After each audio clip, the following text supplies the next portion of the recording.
మనం ఈ సృష్టిలో జీవించున్నంత వరకు మన దగ్గర అన్నీ ఉంటాయి.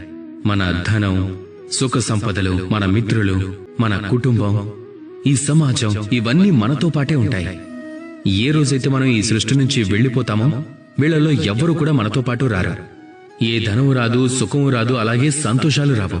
ఇక్కడ జనం, ఈ సమాజం, ఇవన్నీ కూడా కేవలం శ్మశానం వరకు మాత్రమే మీతో పాటు వస్తాయి.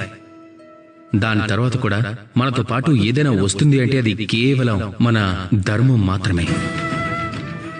అలాగే ఈ సృష్టిలో మనం తెచ్చుకున్న పేరు కూడా మనతో వస్తుంది.